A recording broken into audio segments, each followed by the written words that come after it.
Wander. Wander is any deviation of the gyro axis from a fixed direction. Real wander is a physical deviation of a gyro axis from a fixed direction. This may be caused by friction or turbulence.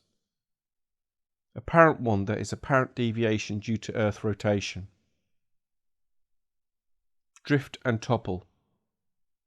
Wander is comprised of drift and topple.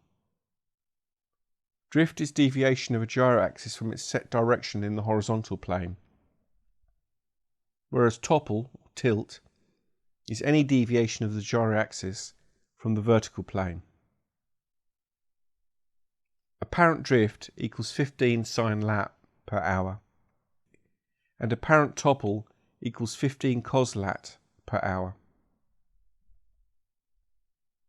Transport wander. If a gyro is placed on a moving platform, another form of apparent wander, known as transport wander, is introduced.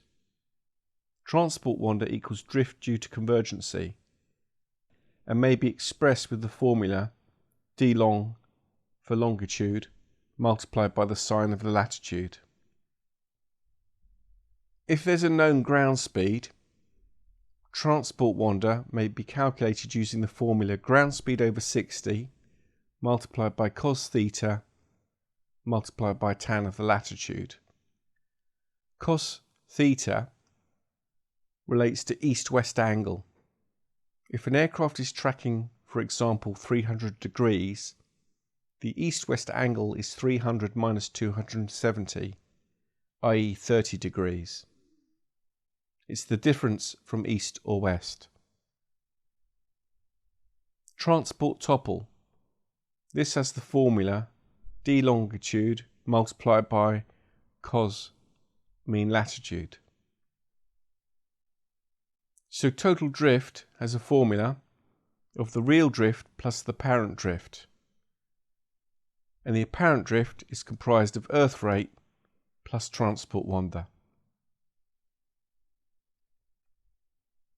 This can be summarised in a table for the northern and southern hemispheres.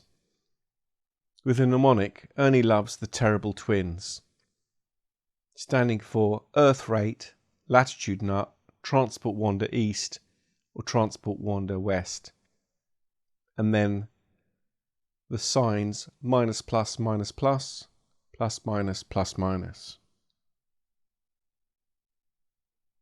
Here's an example. An aircraft flies at a ground speed of 480 knots on a track of 030 true at an approximate latitude of 45 degrees north. Its directional gyro is corrected for apparent drift due to the Earth's rotation at latitude 45 south. What is its hourly drift rate? To calculate this, first of all, you calculate the earth rate at 45 north. This will be 15 multiplied by the sine of the latitude. The sine of 45 is 0.707 and multiplied by 15. The sum of this then takes a minus sign looking at the table because it's northern hemisphere for earth rate. The top left sign in the table.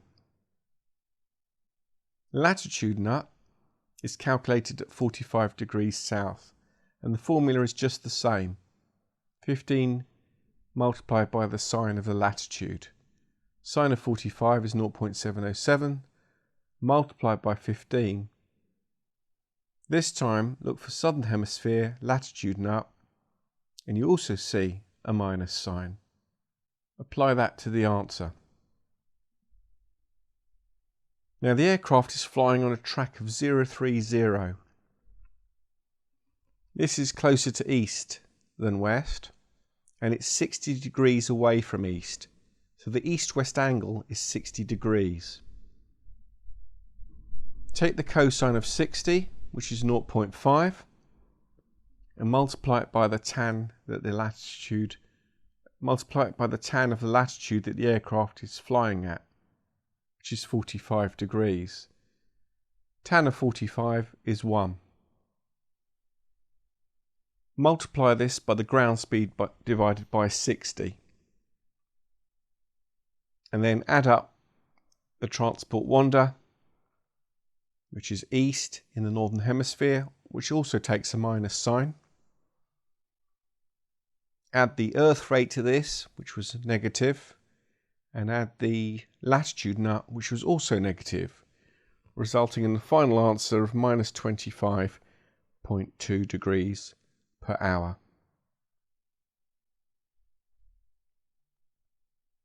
Here's another question.